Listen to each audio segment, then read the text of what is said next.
네, 안녕하십니까. 동학개미 구독자 여러분들, 성북개미입니다. 오늘 대한전선 어제 이어서 방송 드려보도록 하겠습니다. 코드 번호는 001440이 되겠습니다.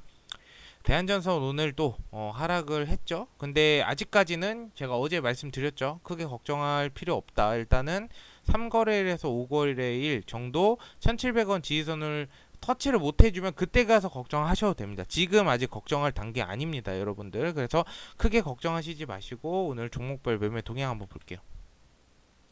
오늘 지수가 많이 하락을 하면서 외국인하고 기관계가 좀 투자 심리가 위축이 또 되면서 좀 매도를 좀 한 것 같아요. 근데 한 가지 중요한 건 개인이 산 만큼만 팔았어요. 그렇기 때문에 결론적으로 봤을 때 거래량이 일단은 없다라는 점. 거래량이 일단 하락할 때 없어요. 요거 같은 경우에는 세력들이 계속 잘 모아가고 있다라는 긍정적인 부분으로 우리가 해석을 해보면 좋을 것 같습니다.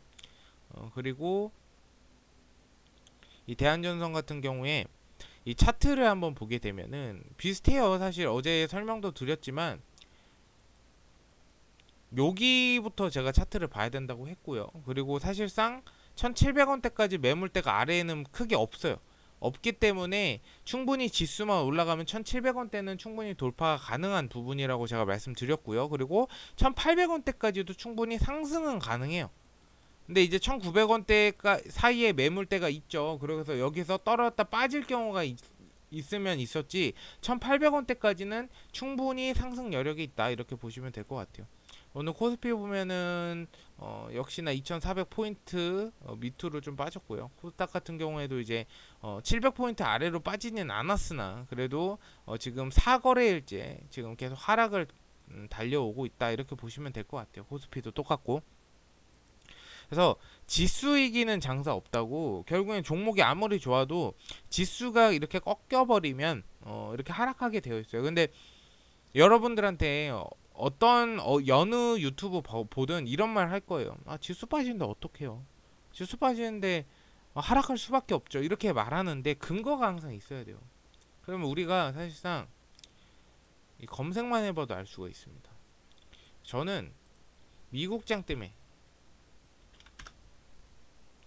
FOMC 요 미국장 때문에 그런 게 아닐까라고 생각하는 게 어, 지금 다시 고개 든 매파 이렇게 나오죠. FOMC 앞두고 대혼전. 그래서 한번 볼게요. 일단은 내년에 이 반도체라든지 이런 기술주가 매출이 완전 반토막 날 것이다. 뭐 이런 원자재 수급도 많이 안 됐었고 그동안에 이런 해외 수출이나 물량 코로나 때문에 굉장히 저조했고 이런 부분들을 통합적으로 매출이 많이 성장을 많이 못했을 것이다라고 지금 판단을 하고 있습니다. 그래서 한번 볼게요. 일단 ISM의 11월 비제조업 지수예요. 그래서 체크해 보면은 56.5%로 5월 이후 최저치 수준에 오히려 반등했다라고 나와 있죠. 그리고 고용 지표부터 체크. 고용 지표도 중요하거든요. 강세를 나타내고 있다 보니 연준의 긴축 우려를 다시 자극하면서 달러 강세를 부추기고 이는 우리 증시의 외국인들 팔자로 이어지고 있다라고 나와 있습니다. 그래서 요거를 봐야 돼요. 제조업.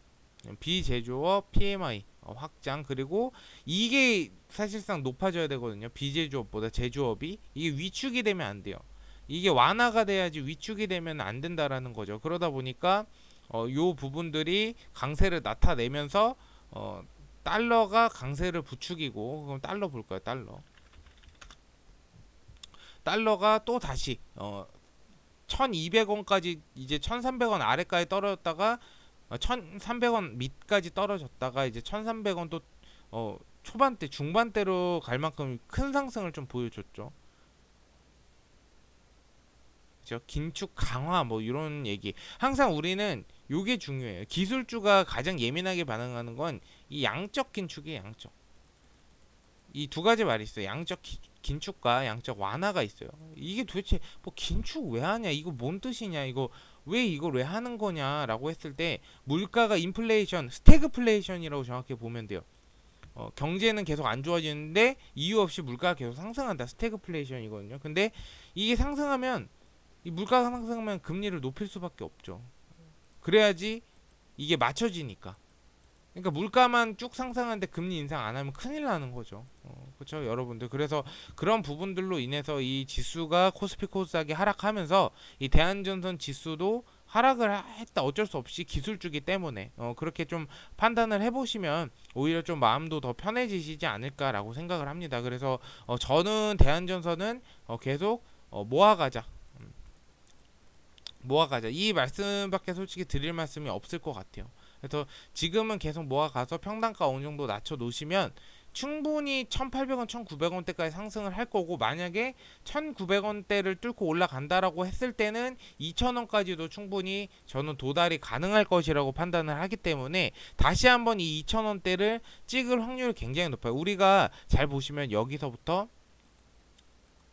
텀이 어떻게 돼요? 여기는 한 달 텀. 한 달 텀 만에 2,000원 찍고 내렸다 다시 올라갔어요. 그러면은 5월 달부터 9월 달까지 4개월 만에 다시 2,000원 찍었죠. 그리고 여기서 3개월, 2개월 반 만에 다시 찍었단 말이에요. 그럼 우리 앞으로 우리가 대략적으로 책정했을 때 두 달, 두 달에서 최대 3달 사이에는 2,000원을 만약에 지수가 좀 상승을 해주고, 그리고 대한전선 이제 4분기 실적 발표가 나오면서 연간 실적 발표가 내년에 나와주면 내년 3월 안에는 무조건 다 발표를 해야 됩니다, 여러분들. 3, 4월 안에 무조건 발표를 해야 되기 때문에 2, 3월이죠. 감사 시즌이라고 해요. 우리가 감사 시즌. 이때 중요해. 이때 상장 폐지되는 회사가 있고 아닌 회사가 있고, 그리고 환기 종목이 되는 회사가 있고, 그런 경고 종목이 되는 회사가 있고 굉장히 많습니다. 그런데 대한전선은 거의 그런 거에 포함이 안 되죠. 안 좋은 거에. 그러면은 감사 시즌하고 실적 시즌 때 이 대한전선 지수도 괜찮아졌다라고 했을 때는 충분히 2,000원을 다시 돌파를 가능하다라는 건 우리는 미리 예측을 해볼 필요성이 충분히 있다라는 것이겠죠. 그래서 이런 부분이 있으니까 크게 걱정하시지 마시고 믿고 잘 따라오시면 충분히 적어도 손해는 안 본다, 이렇게 말씀을 좀 드리고 싶습니다. 어쨌든 방송 계속 봐주셔서 감사드리고요. 궁금하신 거 있으면은 댓글 항상 남겨주세요. 제가 댓글 남겨주시면은 항상 다음날 피드백 해드리는 시간을 가져요. 원래 라이브 방송하기 어머! 전에 녹화 방송할 때는 그랬거든요. 8881님 감사드리고요. 고고님 감사드립니다.